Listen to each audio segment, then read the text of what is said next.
Welcome to another Friday, which means another episode of Recording in Progress, where we're going to take some progress, we're going to slow it all down, and we're going to record it so we can all progress. My name's Larry, and we had a bad case of being late due to a non-technical boomer moment with Jim.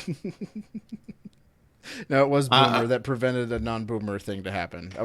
That would have worked out had I found that Exactly. picture just when I wanted to find it. Well, that would have been the technical boomer moment. I was putting some deep lore into the deep lore file for a non-technical boomer moment. So some deep inside recording in progress lore. So we're gonna do something we've never done before because we haven't been around for a year yet. We're gonna talk about E3, Yeah. as you can tell by this wonderful picture. And Jim is way more into video games than I am. Which is not much. I'm not much into video games. I'm much more of a You like to watch the trash fire in the video game industry, though. right. I love watching gamers squirm, and so E3 was a really good event for that. It was also a really good So event for other things as well, which we'll get into. So are you saying gamers squirm because they're too fat to rise up?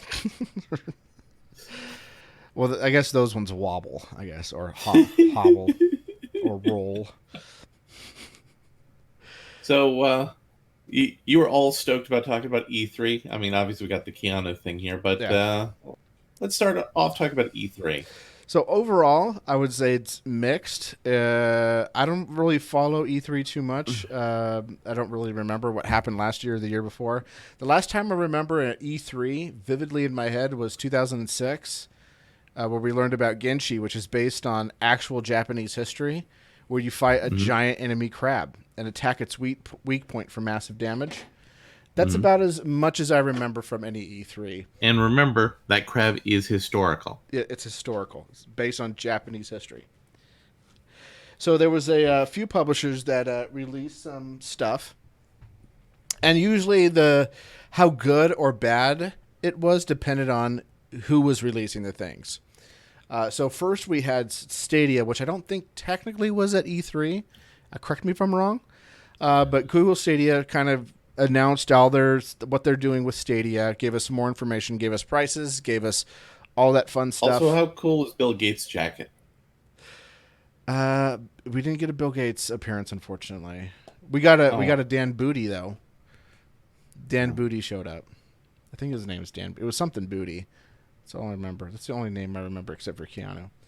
But Google Stadia, for those of you who don't know, is a video game streaming service where you stream video games. Not it's not a cloud thing like Steam. Media. Right. You don't own the physical media. You don't own the digital media.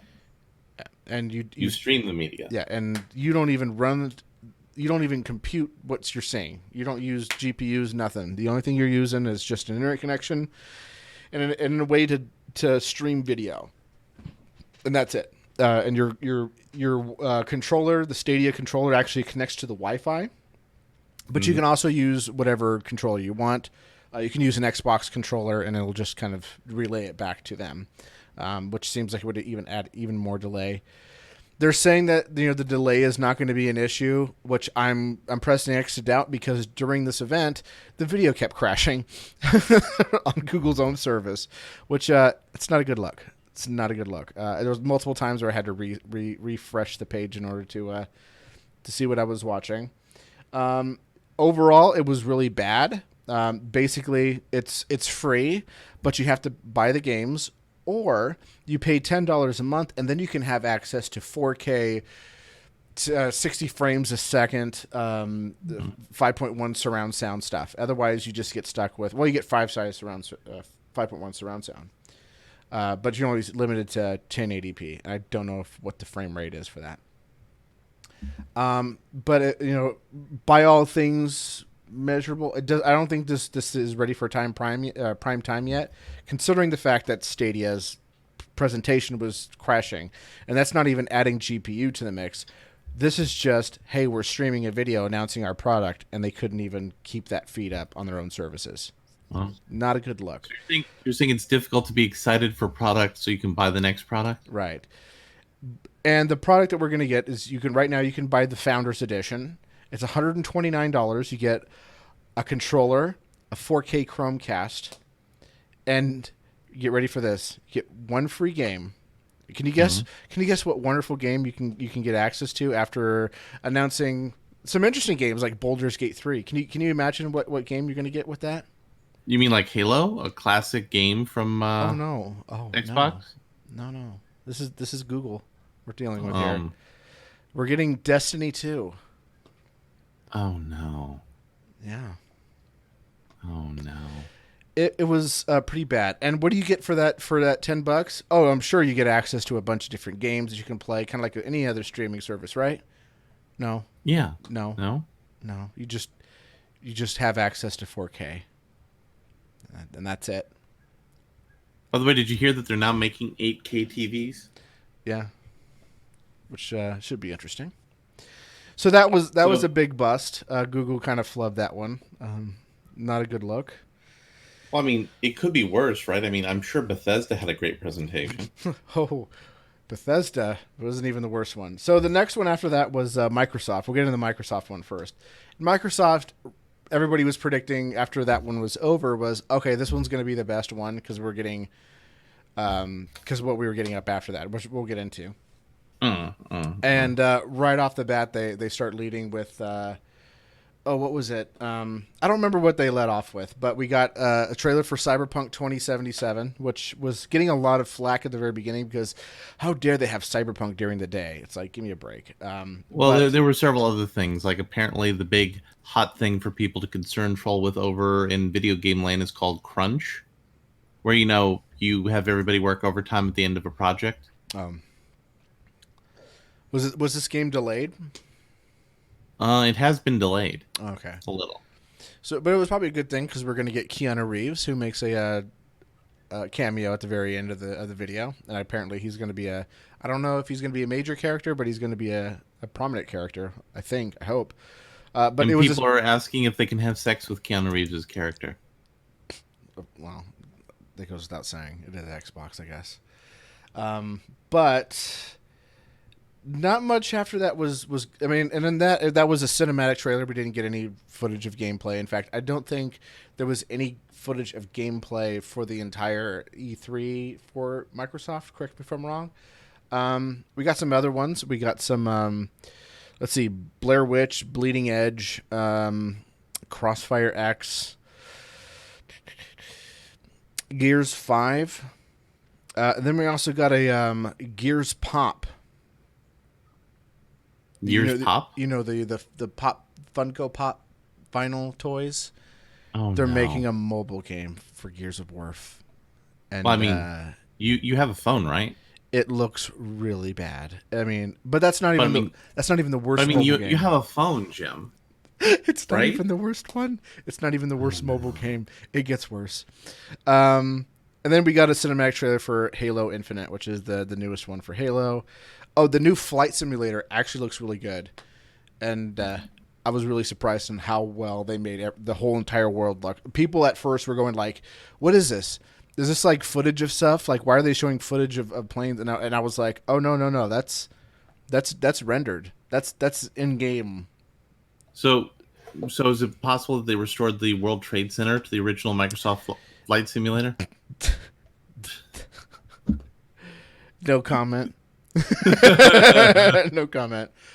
But yeah, Microsoft did a pretty good job. A couple flubs here and there. A lot of talking. They also announced their updates for their streaming service, and I guess it's on it's on PC now, and the Switch. And the game libraries differ for each one, which I guess Microsoft did an okay job. But I think they should have taken a cue from Nintendo, which we'll talk about a little bit. And then we got a disaster. Okay. Do you remember on the morning of 9/11 when you saw the one plane in the World Trade Center and everybody was like, "This is horrible. I bet lots of people died." And then you saw the next plane hit. Okay. That was Bethesda and Ubisoft of E3. Oh, no. It was and the second one was obviously much more worse. But let's get into Bethesda.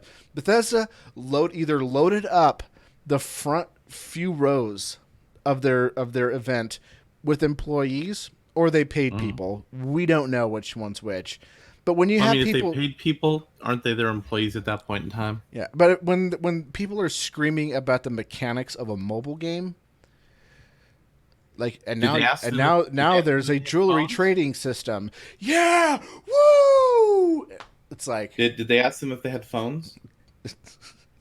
I they mean, they had phones, right? if they asked for phones, it would have been an improvement. Bethesda's presentation was that bad. Let me see. What was the Bethesda one? So Bethesda, we ended up getting. I wish they would show us by Bethesda or who this all is. This one does not. Let me see. So Bethesda, I think that was, so we got EA. Oh yeah, sorry, EA. We should talk about EA because that happened before all of that stuff. EA is dropping the Star Wars Jedi Fallen Order, and everything else looked like hot garbage. Everything else looked like hot garbage, up to and including FIFA for the Switch, which is which they're charging a premium for, so you still have to pay the $60 for it. But the only thing that they updated was a roster. Everything else was not a good look. Who is doing the new Death Stranding game? Was that? I don't remember which studio was responsible for that. Yeah, we didn't get any more information or gameplay footage of Death Stranding, so all we're left with is just a bunch of creepy trailers that we don't know what the fuck it's about. Oh, you mean not Guillermo del Toro, Hideo Tomi's, whatever that guy's name is. Yeah, it's. But Guillermo del Toro actually plays a character in it. I think. It's the guy from The Walking Dead or whatever. Oh, here we go. No, I got the list by the thing. Okay, so here we go. So Bethesda. We got some stuff from Wolfenstein. We got a DLC for Wolfenstein. They showed us Doom Eternal. I think they actually showed game footage, but we've already seen all that stuff. Doom Eternal looks great, and so does Wolfenstein. But those aren't really Bethesda. It's id Software. That's just a subsidiary of them, I guess. They apologized for Fallout 76 being so awful, and someone cheered. And I heard that they're actually going to have a campaign mode soon. They're going to have a battle royale. They're turning it into Fortnite, basically. Oh, no. Yeah, and they said they fixed everything. We got a thing for Deathloop. I don't remember what this one was exactly. And then we got a get ready for this. You're gonna want to die. You ready? I'm ready. You ready? They're releasing a Commander Keen game. Before you think that's wonderful and great, it's for iOS and Android, and it looks really bad. It doesn't even look like a Commander Keen game at all. It's just. Oh no. It's just. I mean, I heard that they cartoony finally and released terrible. the Battletoads. I called up GameStop right away to pre-order that one. Did that look good? Yes and no. Like I know a lot of people are really hating on the art style. I am not the biggest fan of the art style. The game itself looks okay. I don't remember who announced it. That was Battletoads. That was Xbox, wasn't it? I think so. But yeah, they decided to do like Yeah, it the was CalArt Microsoft. style, the Deviant Art CalArt style trash garbage art form. Yeah, it kind of looks like Invader Sim, but with really low effort. I think it could be a fun game, but the art style just not looks good. Let's see But what other. We got a Blair Witch game that actually looks interesting. When I called up GameStop to pre-order Battletoads, the person on the end of the phone said "not again." And started screaming. So yeah, going back to Microsoft, now that I have the list of everybody who presented stuff, yeah, they're doing a Lego Star Wars, the Skywalker Saga. So that you can basically play all the films that are coming out, including 9, Episode 9. But that's not going to come out until after the movie releases. And yep, that's it. We'll get a Nintendo last because Nintendo stole the show. Nintendo don't need to be worried about. Okay. And then we get into Ubisoft. This was the second plane that hit the World Trade Center that collapsed both towers. Well, I mean, I heard Watch Dogs was pretty good. Lots of people were talking about how you could kill cops online for the new Watch Dogs. Yes, the new Watch Dog game on one hand looks really fun and interesting. You can basically play as pretty much any character walking around. You can recruit them into the underground. And the gameplay footage, and they actually showed gameplay footage of that, which was a good start for them. there was kind of like a hint of like, oh, this is all about Brexit. There was kind of hintings about that, which was kind of like, oh, don't do that.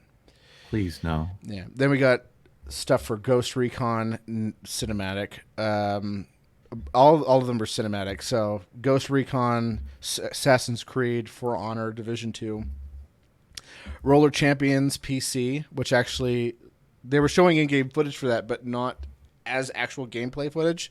They were showing like what the game looks like in the game, but it was all cinematically shot. So that was like not helpful.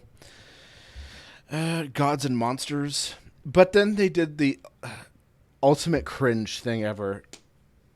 They announced the new version of their Just Dance game, which was just basically a bunch of people dancing on stage. I showed this to you, and it looked like hot neon vomit. Yeah, and was just. They didn't have interesting costumes. Weren't doing interesting dance moves. Yeah. Kind of dull songs.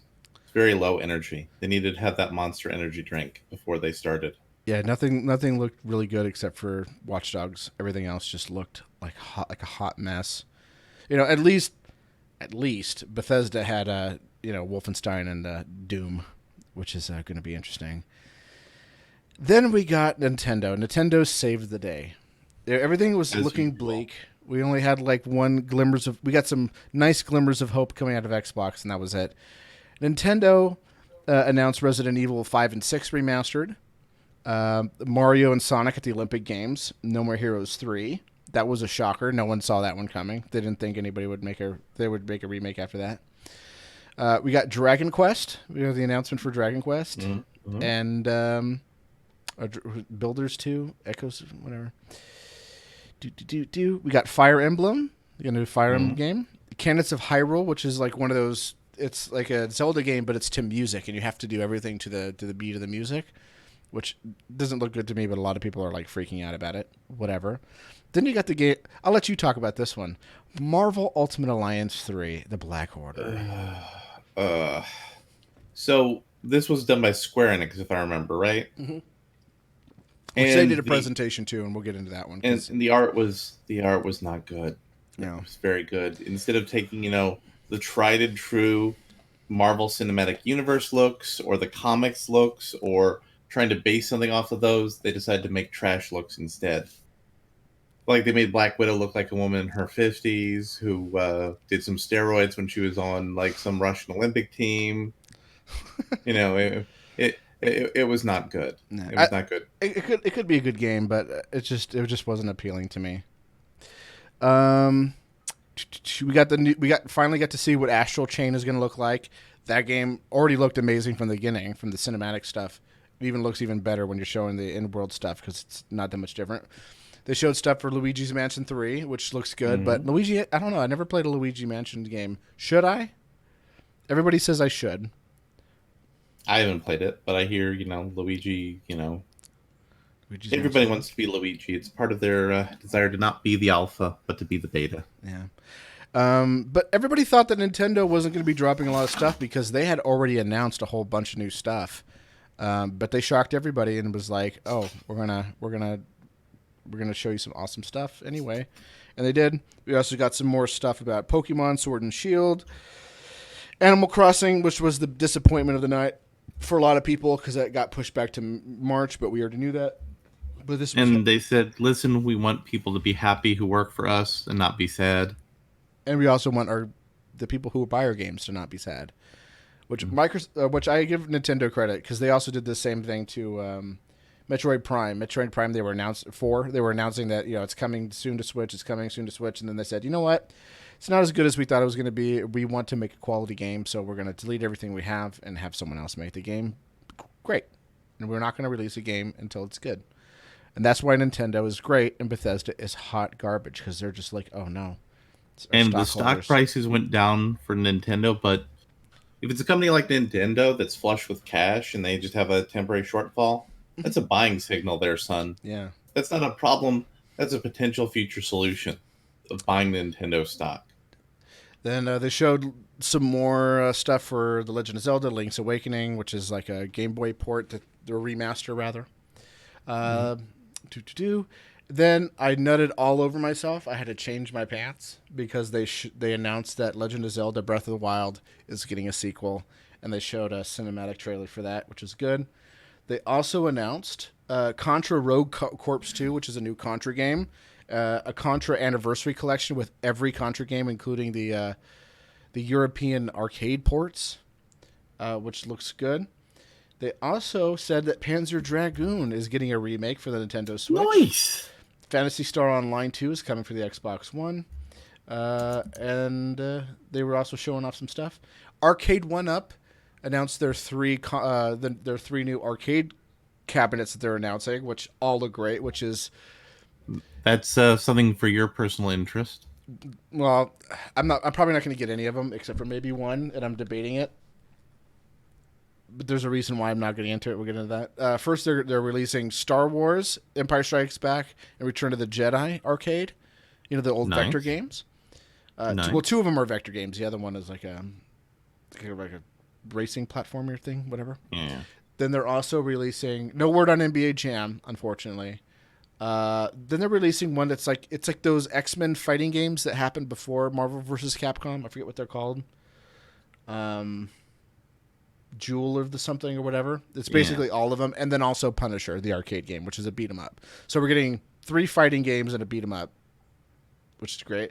And then we're getting Teenage Mutant Ninja Turtles, the arcade game, and Teenage Mutant Ninja Turtles in Time. And it's going to be 4 players, which means that it's going to cost a little bit more because it's got 4 things and it has to... And the arcade 1-up cabinets are like 3/4 size. So they're going to have to expand the... and they showed pictures of it, but they're going to expand the places where you play because even cramming 3 people around the original one for the Rampage one was unreasonable. So cramming 4 people around that would have been impossible. So they made it bigger, which is a good one. But I think it could have used The Simpsons and X-Men. If they would have thrown those 2 games on there, that would have been a day 1 purchase for me. Let's see. We do Dragon Ball Z game, Karat. We got... Oh, we got a Dark Crystal game. And then Nintendo also announced that 2 new characters were going to be introduced for Smash soon. One is the hero from Dragon Quest, and Banjo and Kazooie from Banjo and Kazooie is going to be is confirmed for Smash. But Waluigi has not made it in. Yet. And no Cuphead. That was something that everybody was rumoring could do it. The Witcher 3 coming to Nintendo Switch. Am I getting everything? I think Apex Legends 2. But let's talk a little bit about Final Fantasy VII and a woman with realistic breasts being complained about. Yeah, where's because she was wearing a sports bra. Yeah, so Square Enix took place before Nintendo. I kind of skipped over that. Oops, my bad. But they were the ones that kind of helped save it because that's when everybody was like, "Oh wow, it could be redeemed." So yeah, they started off with Final Fantasy VII Remake, which looks... Even though that's about a year late. But still looks great. Final Fantasy Crystal Chronicles, Final Fantasy VIII Remastered, Final Fantasy XIV Shadowbringers for the PC, Dragon Quest Builders 2, Romancing Saga 3, Scarlet Grace, War of the Visions, Circuit Superstars, The Last Remnant Remastered, coming to Nintendo Switch, and Trials of Mana. So we're getting all 3 Secret of Mana games for the Switch, which is pretty cool. If you like RPGs, not really for me. Is there anything else that I was missing? I think that might have been it.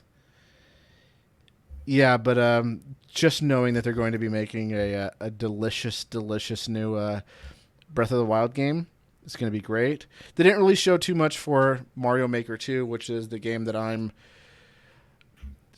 dying to get my hands on right now. I've already pre-ordered it. I'm just waiting for it to come and get dropped and sent to me so I can play the hell out of it, and that'll put me out of commission for quite some time. Other than that, that was E3, which was a mix of hot garbage and some tasty bits too. So it kind of redeemed itself at the end. The third act redeemed itself. So overall, pretty good. And we did get our massive damage moment. Giant enemy crab. There you go. So we're gonna go a little bit deeper on one of these stories, and I should have planned this out a little bit better. So we wrapped around the story. So, were you keeping up with the controversy about the Cyberpunk 2020 game? No. So, Or 2077, you mean? whatever year it is. Yeah, whatever year it is. Look, 2020, 2077, whenever it is. So, we have a little bit of a controversy involving transgendered issues. They made a joke about it previously in the beginning of the game, and now it's gone a little bit deeper. And let's pull up Ian Miles Chong, who initially posted this on his Twitter doobly doo. That there's from a PC Gamer article says Much Ado About Nothing. The developers were making a statement about the corporate exploitation of sexuality, and Minecraft Mobs decided the developer was transphobic instead. And this is from PC Gamer. Cyberpunk 2077 art criticized as transphobic is meant to reflect corporate exploitation, says the artist. What a great artistic statement to be made during Gay Pride Month. And this is a hot Gay Pride Month, and they decided to have some transgendered character with a little package selling a soda. Perhaps the soda's inside that package. We don't know. And it's called Mix It Up. There, you see that little emblem there? Cyberpunk 2077 studio, CD Projekt Red, has responded to criticism of an ad in the game that features a possibly transgender model promoting a fictional drink with 16 flavors you'd love to mix. Under the words Mix It Up, the image was widely, but not universally criticized as being transphobic. It reeks of fetishism, one commentator said in Reset Era's thread. Even if it were meant as a criticism of advertising, some felt CD Projekt was simply trying to be edgy at the expense of trans people, whatever the in-world justification. So we got like a little bunch of whiny people on Twitter posted in there in the article to give you an example.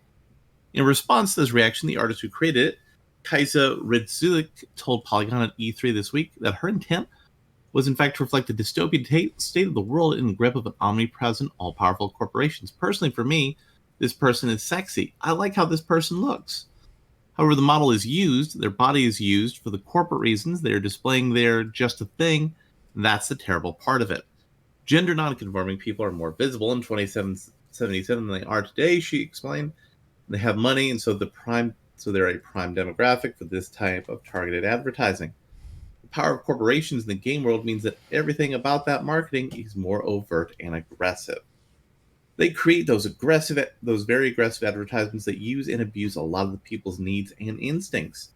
So hypersexualization is apparent everywhere, and in our ads, there are many examples of hypersexualized women, hypersexualized men, and hypersexualized people in between. It was a conscious choice on our end to show the world, a world where you are a cyberpunk person fighting against corporations. That advertisement is what you're fighting against. So, Jim, you're into music. Mm-hmm. What's the core ethos of punk rock? Fuck the system. Yeah. So I threw it on the ground. Yeah. Anarchy, and not coherent anarchy, just murder the government, and filth is my politics. Yeah, filth is my politics. Perfect. But like the lead singer of the Ramones voted for Ronald Reagan just to make people mad. Yeah. Well, what are you gonna do? Really, it's Ronald Reagan. It's not like anyone else you vote for is gonna matter. Exactly. Yeah. Exactly. It's not like Ronald Reagan's going to haunt politics for decades to come, like some sort of zombie. but yeah. So this conversation is what cyberpunk is all about. But all these people who like have the weird hair, the weird costumes, the weird superficial stuff that old school punks would call posers. They're saying, it needs to conform to corporate and political norms. So, do you think there's any hope for punk or cyberpunk, or do you think those have just been used up and sold as corporate theme packages so we can all get excited and buy the next product. Yes. Punk rock, back in the day, if you were smoking weed at a punk rock show, they would come up to you and be like, man, fuck you. That's hippie shit, man. Implying you should do heroin instead. This is Exactly. not like, this is not a like, we can look back on it now with rose-tinted glasses and be like, oh man, it was so great having a mohawk. It's like, yeah, but you know what else wasn't cool? Heroin. That wasn't cool. Also, SLC Punk is one of the great movies ever, and it really explains what being punk is. Yep. And the sequel movie is great because it explains how nearly impossible it is to channel what being punk is anymore in the world. I didn't see the second one. I just Yeah. mentioned that one didn't exist. It's all about conformity and stuff like Really, that. what's a SLC punk movie without heroin, Bob? Who, ironically enough, never did heroin. Exactly. And the most punk character was the guy who dressed like a normal person Yeah. because he was just hardcore. Well, yeah, he just wanted to save the plants, man. Because if he doesn't, who will? Exactly. So we have another story, which is kind of part of a more esoteric concept. Well, what are we even doing here? Google CEO, new YouTube restrictions coming. We really want to prevent borderline content. None of us want harmful content on our platforms. Google CEO says he wants to see YouTube expand its crackdown on content. The company's chairman, Sundar Pichai, said he's hoping to take Google's model of prioritizing of quality content, i.e. corporate-sponsored content, over to YouTube. Pichai spoke with Axios' Ina Fried, a large corporation that is approved of by Google, who expressed concern that the tech company wasn't taking a harder line against offensive content, pointing out a video that she had seen of a teenager who appeared to be donning Muslim garb, spewing a lot of anti-Muslim, anti-Semitic, homophobic hate. See, I didn't even time this talking about punk to time the story, but it ties in perfectly. That is a punk rock thing to do. Am I right, Jim? I guess. Well, I mean, it's just being offensive and anarchistic. Yeah. I don't Go and listen to some old, not newer stuff. Go listen to some old. don't listen to Green Day. No. Don't listen to Green Day. Go and listen to some of the older stuff from like NoFX. That's what punk rock was being about. Now they're starting to try to appease the Minecraft mobs, but back in the day, they used to like complain about all kinds of things. I think they even had a song about like a quote unquote tranny. Like this is punk rock. This was about. It wasn't about being PC. If you even threaten to someone to be like, "Hey man, you shouldn't use that word," they'd be like, "Fuck you. That's not punk rock." But now punk rock is safe, sterilized. It's a nice corporate product. Right. And so it's we funny can enjoy because it and get excited for the next corporate product. right. And NoFX actually did a song like complaining about how punk rock became so safe. And now they're the ones that are safe. Oh no. Oh no. So the CEO then says he wants to expand YouTube's view of what's prohibited. And so we're bringing the same notion from Google and approach to YouTube so that we can rank higher quality stuff and really prevent borderline content. Content which doesn't exactly violate policies, but which needs to be removed, but which can still cause harm. Here's the thing. Here's what's the most disgusting about all of this stuff is that Alex Jones, Milo Yiannopoulos, all of those people, when they were banned, all of these platforms came out and said, "Hey, here's our rules.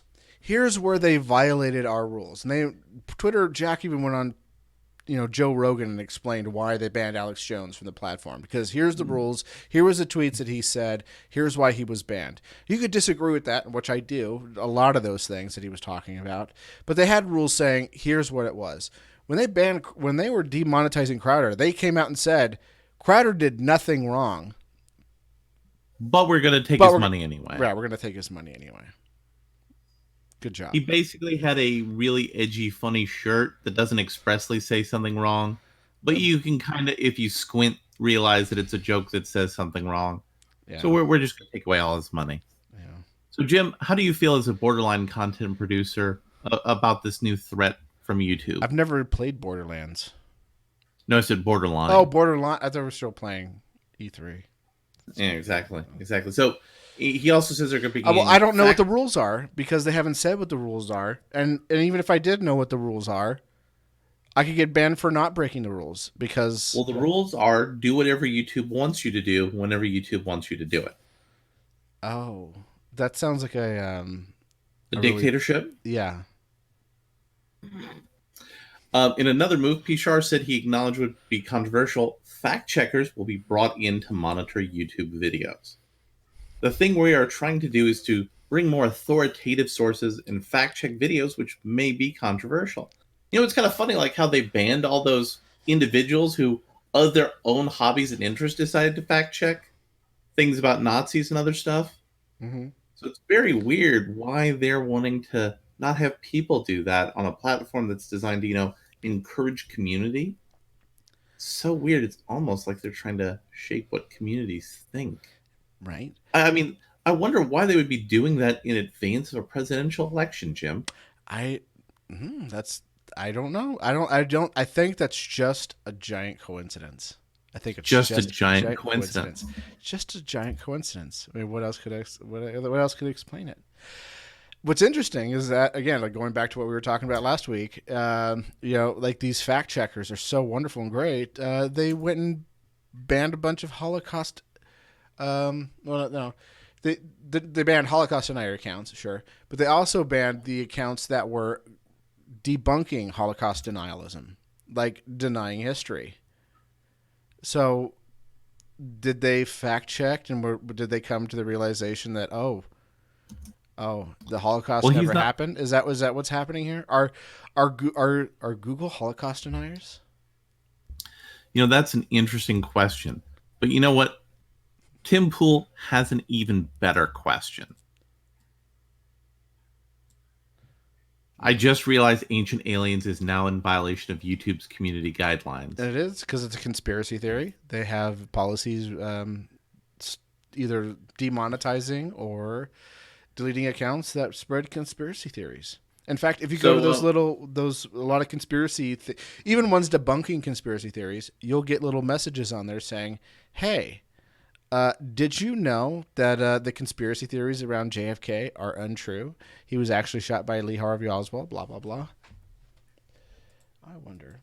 Go on. And more importantly to that, my question is, when is the History Channel going to get banned for promoting conspiracy theories? That's a good question. I wonder. Well, I guess the History Channel is an authoritative source because it's a large corporation with the word history in its name. I'm sure Google's going to trust that large source that happens to run sponsored content. I am sure that's what it is.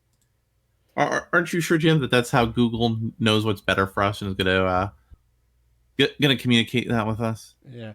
So I went to my podcast that I did, kind of going over the JFK assassination, but apparently, or debunking the conspiracy theories, but apparently they didn't put that little warning under my video. Well, maybe you're not a borderline content producer, Jim. Maybe you're considered acceptable by YouTube. But I did do a video debunking the early October 1 conspiracy theories, and that was restricted for promoting conspiracy theories. And then I had what else? Then I had a video where me and before the alt-right had entered the mainstream consciousness, my friend and I were doing a podcast talking about how terrible all these people were and how we knew all of these people before they started getting some clout.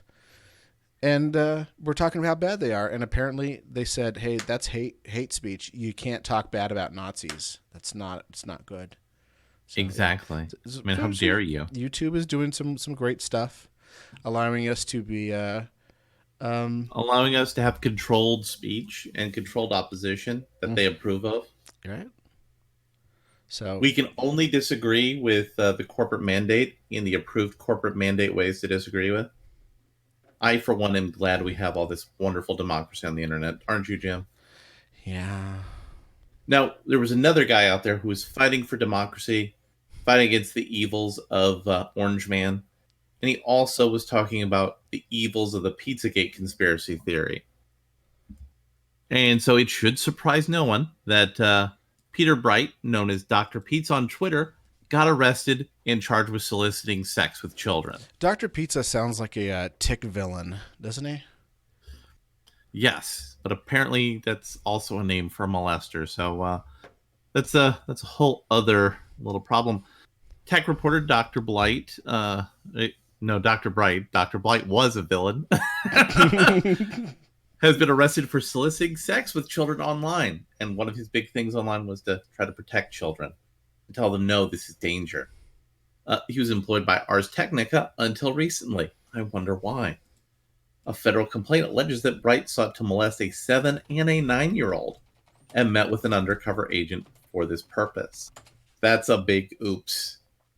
At which point he was arrested. It also states that Bright claimed to be in a sexual relationship with an 11-year-old, and he is currently being held without bail. According to the complaint filed in the U.S. District for the Southern Court of New York, an undercover FBI agent made contact with Bright on KinkD, a social media fetish platform, on April the 19th. Bright used the handle Random Anon. That's a great handle. That doesn't sound suspicious at all. Nope. Had responded to a message the agent posted a day prior in which she purported to be a mother seeking to connect with people who could teach her children about the birds and the bees. The complaint states that in subsequent messages, the agent informed Bright that she had a 7-year-old daughter and a 9-year-old son. At Bright's urging, the two began chatting via WhatsApp, which again, it's not a good sign. You know, if you're going to a pervert app and they say, let's go to this other app that's not the pervert app that the police would be watching, that's an oopsie doopsie. That's you should begin to think about maybe this is not a good look. Hold on. I urging have a much more appropriate picture for this article. Go ahead. At Bright's urging, the two of them began chatting via WhatsApp, which continued for a few weeks, at times using euphemisms. Bright reportedly wrote of molesting both children and raping the 7-year-old. He also allegedly sent pictures of his penis and photos of test results showing that he did not have any sexually transmitted diseases. Okay, so I've never tried to solicit strange sex on the internet. What is that a thing? Like, oh, here's my test results that I'm totally not editing on Photoshop and posting for you. Again, that's if you're doing that, that's a red sign that you're doing something wrong. And if somebody's sending that to you, you're also getting a red sign. This is wrong. Turn off this road. Get back onto the good road. I'm Chris Hansen with Dateline NBC. According to the complaint, both consistently referred to his plans to molest the children as teaching them lessons. And Bright described how he would begin to slowly and move on to more intense sexual activity, also known as grooming. I think maybe something involving foreskin is the way to start. Wow, that's gross. He allegedly said. The agent writes that Bright inquired about whether the lessons were to be heteronormative. When she professed ignorance, he explained, does the girl eat flowers and the boy suck snake? Wow. The document says that the agent understood flowers and snake to mean vagina and penis, respectively. We got that. On his Twitter bio, Bright states he is polypan pervy. Per the complaint, Bright further claims to have molested an 11-year-old girl. Oh, hold on. I have a girl. We have Chris Hansen reading off some of the things that he was saying. Hold on, let me see. I'd let you in just so I could feel you on top of it. Yeah. I want to wrestle you so freaking bad. I have a girl I've been teaching off and on for a Would couple you let of me months lick now. you Bright wrote, everywhere? but she's in the Bronx, which makes the logistics much harder. So, yeah. Are we shocked that one of those people who has been crusading for moral justice and trying to protect children from molesters was actually a molester? Oh, did you see the new Snapchat filter? Yes. Somebody used a Snapchat filter to look like an underage kid to catch a pervert. Oh, no. There's a new Snapchat filter for Pride Month where it says love has no gender, love has no... yes. And then the last one was age. Age. No. Love should definitely have age restrictions. Well, I mean, Definitely. sexual love should have age restrictions because I don't want to go to jail. Well, not And just love because you don't want doesn't to go to need to jail, go to you just jail. don't want to fucking hurt kids. Well, there's that too, but more equally as important is I don't want to go to jail. Yeah, I don't want to go to jail. And jail bait isn't bait for me. No, it's not bait. If I can't take you to a bar, what are we doing? So, Dr. Jordan B. Peterson has finally decided to launch his own rival to all of these wonderful social media platforms we've been talking about called ThinkSpot in August, and it will only ban users if ordered by a U.S. court. We're in desperate need for a platform that doesn't arbitrarily decide to throw people off because of a random crowd mentality. So, what do you think about this new move by Kermit D. Peterson? You mean his, can we talk about his domain name, please? Let's talk about his domain name. His What's wrong with it, Jim? It doesn't sound like a free speech platform at all. Well, I mean, it's ts.today. Yeah, it sounds like a dating site. Yeah, it sounds like a dating site or not even a dating. It doesn't even sound like a dating site. It sounds like a random hookup site for transsexuals. Or yeah, one of those things. One of those things like, hey, meet hot MILFs in your area. Go to hotmilfs.today. But as the internet historian taught us, there are never hot MILFs in your area. No. That's an important lesson for you to learn. They are not in your area. Well, they are in your area. They're just not on that website.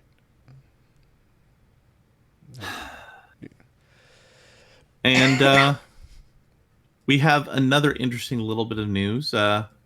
Chelsea Kane, who we've mentioned before for being a bit of a trash person in the comic industry, and no offense to Chelsea Kane.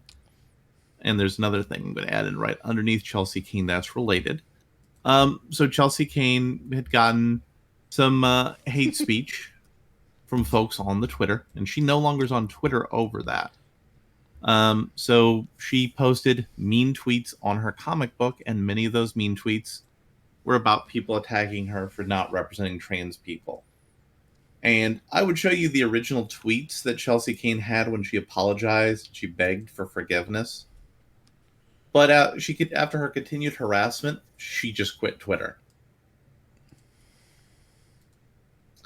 So this is another prime example of why you do not apologize to these people. Nope. Because you can never appease them. Ever. Appeasing these people will always be punitive towards you. So just don't do it. Yeah. You're now, basically if you reload, admitting guilt.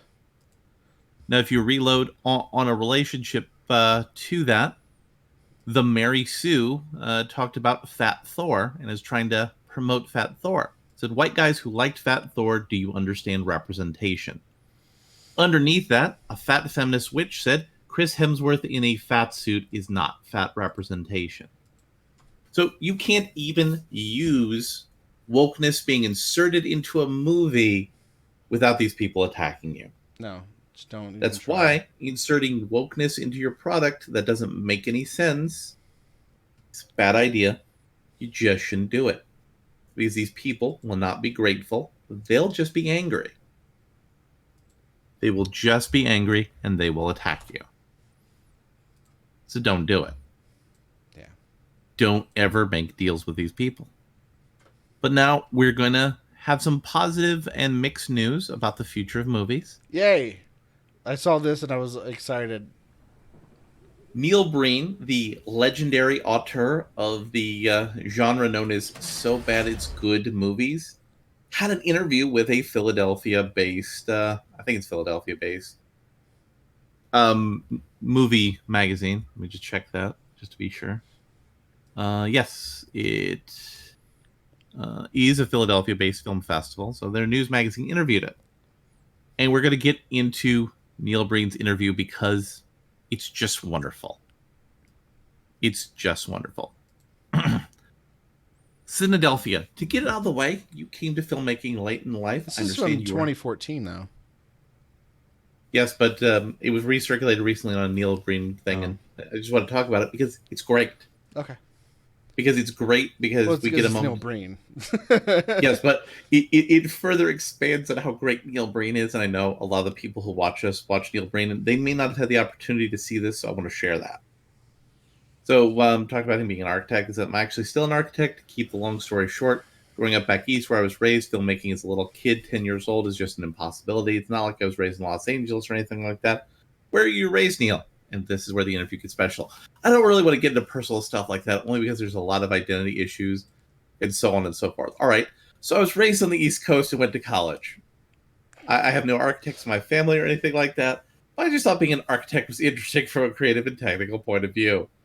I went to college, graduated in architecture, and became a licensed architect, and by now I moved to the West Coast in California. So already we're getting a treat because Neil Breen's saying no and then moving over there. It's like, yeah, like, here's all this personal details about my life.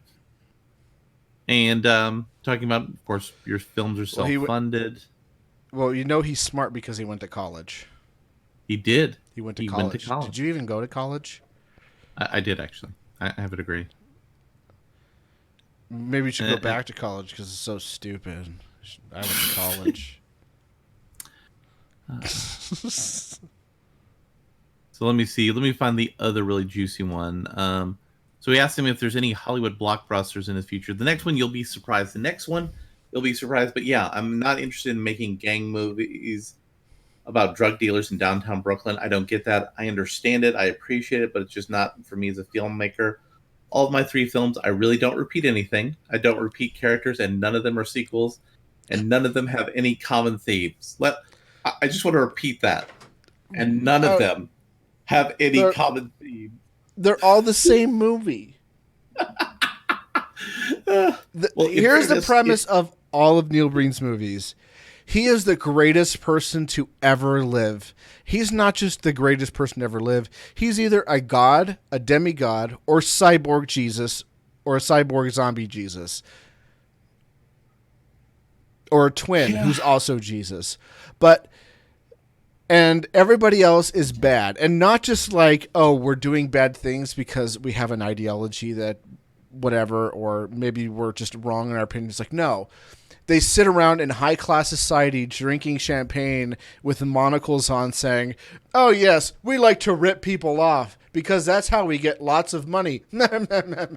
Actually, do you want to get that meme from the other group to show people an example of Neil Breenanism being memed? So you go ahead. I'll grab it while you're doing that. So let's go a little bit further down here. So if you've ever watched Neil Breen, you literally know that's not true. not even true at all. Let me move here. I got it. Go ahead. Oh, so also another gem from this interview. In other words, I don't tell the audience, well, this is the right way and the wrong way. I just want to plant a seed of thought in the audience's head without getting into it. We live in a legislature voted to give ourselves pay increases, despite getting more incompetent than ever. And we told the public we had to do it because it's the only way to stop us from taking bribes and being corrupt. But now that we get our raise and our kickbacks on the side, and the public has no idea that we have the backing of Twitter, isn't that being corrupt? Isn't that cheating the public? So, you see, people always wonder when there's guys like Tommy Wiseau and Neil Breen, do they actually believe the stuff they're saying? If they do, all eyes on Breen. All eyes on Breen, because he made a movie where he literally had psychic powers and murdered bankers and members of Congress and key government officials. He murdered 300 million people. Yeah. He just 300 million people he blinked out of existence. Which is kind of funny. Neil Breen was Thanos before Thanos was Thanos in the movies. Yeah, and Thanos was in the comics, but yeah, sure, it was people like politicians, greedy or executives that are ruining the world. Sure, whatever. But then it was like people who worked at insurance companies. Like, really, your insurance salesman? Like, you're gonna kill that guy? But remember, Neil Breen doesn't want to make you think a certain way. He just wants to fill your head with ideas. Like, kill everyone now. Filth is my politics. Legalize murder. Isn't that being corrupt? Isn't that cheating the public? Now, the next link I'm going to warn you, messages. Jim, subtle messages. The next link I'm going to warn you, it is going to be on comicbook.com. Yeah, so you need to warn nail me, everything down. You need to warn me the story before that because it already started auto playing. So, Ghostbusters Answer the Call writer Paul Feig hopes fan support convinces studio Sony Pictures to move forward with a sequel, reuniting stars Melissa McCarthy, Kristen Wiig, Kate McKinnon, and Leslie Jones. Thank you so much. Thank you for keeping the torch alive for Answer the Call. Feig told at Kate McKinnon AUS, a 2016 Ghostbusters fan-centric account, campaigning for Sony to answer the second call. Nobody wants. We're hoping there's a second call, and if we do get it, it's all because of you. So this is like the attempt to get a fan support campaign to get a sequel to Solo. Why do you think perfectly reasonable, intelligent people who actually have the power and authority to make movies have stupid thoughts like this? I don't understand. Let's just burn it down and start fresh. Yeah. Can I play the video? Well, Let's play the video. That's what they're gonna do. Don't play their video. Their video is stupid. No, the Paul Feig video. Oh yeah, it's not even. There's no audio to this. Oh, because I muted the site. I wonder if I go here. Maybe. Can we safely unmute the site? Thank you for keeping Thank you so much. Thank you for keeping the torch alive for Answer the Call. We're hoping there's a second call, and if we do get it, it's all because of you. We love you. What a hack! What a hack and a fraud. Nobody wants this. Go away. Nobody wants this. So I found something a little interesting, and it's more here for commentary, and also it's because it's from LiveJournal. I'm like going, oh my god, people are still using LiveJournal? What year is this? So somebody on LiveJournal was talking about the trend for people in the entertainment media industry to talk about how it's not fair that Booksmart is doing so poorly. Because these people are all white. I mean, how dare they be white? So Joanna Robinson, who is an official blue checkmark, said, for film goers to reward Aladdin and not Booksmart hurts me more deeply than I expected. I mean, I should have seen it coming, but with the width of the disparity hurts. So let's talk about this. Both of these were mediocre to bad movie. More on the side of mediocre, to be charitable. And so this Vanity Fair editor is saying that, how dare Aladdin do better? And she then went further. The notion that rooting for Booksmart is a basic biatch white girl thing to do when one lead is not size 0 and the other is pushing the envelope for queer representation is frankly an outrageous warp of the narrative. Outrageous, I say. We can all support each other. Get it together. Of course, let's wrap that up. Let's dial that back a little bit. There have been fat chicks in movies before. I don't know if you've known this, Miss Joanna Robinson from Vanity Fair. Movies have starred fat chicks. In fact, we just talked about one, Ghostbusters Answer the Call, that starred Melissa McCarthy, who is chunky. And, there's the girl from the Australian girl who's in The Hustle and a bunch of other movies that where she plays the fun fat girl. Yeah. And by the way, Melissa McCarthy is in a new movie called The Kitchen, where women should be. Am I right, guys? Am I right? Well, it's about Hell's Kitchen. It's about a bunch of women who decide, hey, let's be crime bosses, and it's not a comedy. I think there's little comedic things in it, but we're going to talk about what makes something funny a little later. Yeah. But also, the other character was gay, but she didn't act on her being gay until the end of the movie, and it was being comfortable being gay with a girl as opposed to being gay with her stuffed bear, which she was using for some assistance, if you will. If you will. But I hate to say this, but we've had gay characters before in movies as leads. It's not special. The Aladdin movie, on the other hand, while it wasn't particularly good, they made an effort to hire a Middle Eastern or Muslim cast. Mm-hmm. That was at least... Jafar was not good. But, I mean, at least that was something different. Mm-hmm. I mean, it wasn't different enough for me to go see Aladdin, but at least they were trying something interesting. And people have gone a little bit further. Let's see. I've seen more than a few tweets basically pressuring people to see Booksmart or else more movies like it won't get made. This strategy never works, and it's always deployed for movies that cater to anyone but straight white men. Of course, straight white men didn't see Booksmart either because it wasn't particularly good. It's aggravating going to a movie doesn't solve systemic issues in Hollywood. The idea that we're supposed to be so grateful for representation that we are in the wrong if we don't drop everything and offer our support is a mess. Yes, this is why the concept of representation in media is stupid. Instead of saying, oh my god, we have a character in this thing, how about you say, well, is the story interesting? Is the actor representing the character from our group given something fun or interesting to do? You know, does any of that stuff have meaning? I mean, it's shocking, but yes, things actually should have meaning and context. So what do you think about two mediocre movies getting into a knife fight with each other with weirdos on the internet?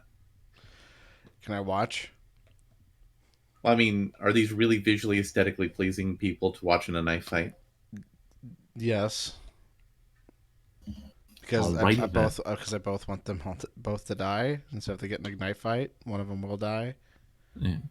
So So can I play? do you remember? So Jim, do you remember The Big Lebowski? Yes, and this has two headlines. One makes me go, "Oh," and the other one makes me go, "Oh, no." Yes. John Turturro finishes Big Lebowski spinoff based on Jesus Quintana, or De Jesus. So I want to Jesus. just want to take a moment here while talking to my friend who uses Jesus as part of his professional stage name. Did we need a movie about this character? Do we need it? No. Do we want it? Maybe. I mean, No, John Turturro is a good actor. His character was great in The Big I mean, with Lebowski. what we were given. Well, with what we were given, he was a good minor antagonist, focusing on bowling. But I don't know what the movie about it. And the subheadline is, "It shows how stupid men are." John Turturro has been hard at work on a spin-off to The Big Lebowski, based around his character, Jesus Quintana. In an interview with The Independent, Turturro offered an update on the project, which he's titled Going Places. That sounds like a terrible idea for a title. While working on an English language adaptation of Bertrand Billier's 1974 French erotic comedy, La Valseuse, Turturro kept being reminded of Quintana. I started playing around with it. I thought we could be onto something with the irony and the irreverence of the character, he told Screen Daily back in 2016. I think we're going to have a bad time here, Jim. Oh no. Fast forward 3 years, and Turturro's Big Lebowski spin-off film is just about to be complete. As he explained to The Independent, the editing process took a lot longer than he anticipated, but he's finally settled on a cut of the film that meets his standards.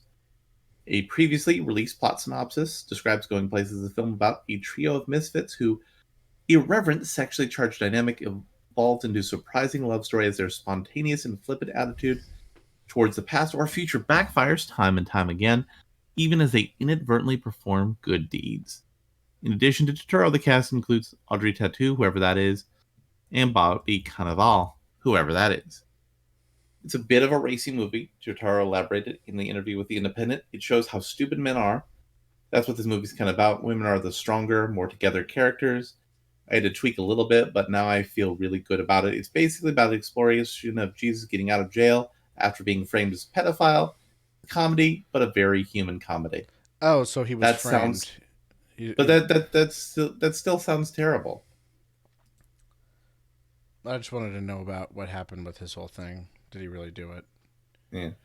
Turturro made Going Places with the full support of Big Lebowski directors Joel and Ethan Coen, so that's another bad sign. They're Well, not directing. Oh, then I'm not interested. Yeah, we're just gonna close the door on this one. Yeah. I'm basically only gonna see it if it looks terrible when the trailers come out, and I got a slot open on my A list. Yep, on the app. So Jim, I have some actual good news to pep you up. Do you remember Kung Fu Hustle? I saw this in theaters. I had no idea what it was about or anything. I had a Did it matter what it was about? Honestly, no. It was I had a Korean girlfriend at the time. She was like, "We have to go see this movie because it's supposed to be really good." And I was like, "Okay." And I just remember it being a giant fever dream. Yes. but an enjoyable fever dream. So Kung Fu Hustle 2 is coming. Though the 56-year-old actor-director said he will not star in the film because he doesn't want to end up being busted out like Jackie Chan. I mean, no offense to Jackie Chan, but he did too much. Fans of movies and martial arts rejoice as actor-director Stephen Chow has officially confirmed that there will be a sequel of sorts to his cult classic Kung Fu Hustle. A charming mix of zany characters, slapstick comedy, and stunning action scenes. That film was released back in 2004, earning $102 million at the global box office and near universal praise from critics. Chow not only directed, co-wrote, and co-produced the movie, but he also starred in it as well. So, let me ask you a question, Jim. How excited are you to see a sequel to this movie? Shut up and take my money. Exactly. I'll actually stop playing Mario Maker 2 when it comes out to watch this. But I kind of feel like we should do a retro review on Kung Fu Hustle because it's such a fucking great movie. Let's slate it then. We're gonna do that next week. We're gonna do a retro review of Kung Fu Hustle because it's Slate such it. a great movie. So now we're gonna Besides, go back. I need to see a good movie. Yeah. But unfortunately, in this section of the show, we're doing a good, bad sort of tiering. So now we're going to have some bad. The Craft reboot open casting call for a lead speaking role. So you remember The Craft, right? I didn't watch it, no. So for you kids in the 90s, But I know what it being a is. witch in the 90s was really trendy. So they decided to make a movie about that. And now they're making a reboot of it. When being a witch isn't trendy, it's kind of boring and part of a giant pastiche of identities. That's a giant identity gumbo, or maybe a identity diarrhea gumbo. So the casting call was shared by GLAAD's associate director of transmedia, Alex Snyder. Says the movie is looking for an actress who is transgender to play a Latina for the role of Lourdes, a 17-year-old punk rocker who is the second member of the clique. Lourdes' super Catholic mother threw out for being trans, and she now lives with her 80-year-old Abella, who taught Lourdes a variety of supernatural practices. So, why are we doing this with the movie? Why are we not using punk rock right? Why are we just making something trans because we need to be representing people who won't be happy, even if you represent their character in a way that's artistically good and engaging? And engages with the story in an actually good and interesting way. Why are we doing this? Because we have to appease the Twitter mob. And also, people need to get excited for next product. Yeah. By the way, was it just me or did anybody else have a weird boner for Fairuza Balk? A little bit. She was kind of hot. In a weird way. In a weird way, she was kind of hot, exactly. Yeah. And so we haven't talked a lot about it because I haven't been watching it because it's terrible. CBS has a streaming service because I need another streaming service like I need another hole in the head. And they've been hiding Star Trek behind that streaming service. Even though they have been so desperate that they've thrown random episodes on YouTube to try to get people to watch it. Well, the rumor is the lead producer of the new Star Trek, Alex Kurtzman, is going to get fired by CBS because the new Picard show is horrible. Now, what we're about to report is a rumor that came from some other guy on YouTube who actually has some connections. But again, we're going to underline that this is a rumor. Kurtzman is no stranger to Star Trek fans. He was key in launching the Kelvin timeline with J.J. Abrams' Star Trek films in 2009. He was a writer on that film. Since then, he's become executive producer on almost everything Star Trek, including Discovery, and the upcoming Picard show, and an upcoming animated Star Trek show, and the upcoming Star Trek Lower Decks TV show. Kurtzman inked a 5-year deal with CBS TV Studios last year worth $25 million, according to The Hollywood Reporter. The rumor comes from Gary Beekler at Nerdrotic. Beekler knows a Star Trek insider contacted him and told him that Kurtzman had been fired. He's refusing to give up the title, but there are 3 producers who have taken over as showrunners. The source adds he's been replaced. He's refusing to lose the title. There are 3 other producers who are exercising his functions. He's not even allowed on the set. So, what do you think about a terrible Star Trek show being made that's going to be more terrible because they can't run an efficient production house? Well, they're already doing that already with Discovery. Oh, why don't we just have another one? By the way, where's that cancel button at? I need to hit it again. Yeah. But, we could be getting an F-bomb using Star Trek made by Quentin Tarantino, but I still think that may be bait to try to trick the studio. So we're still waiting out on that idea.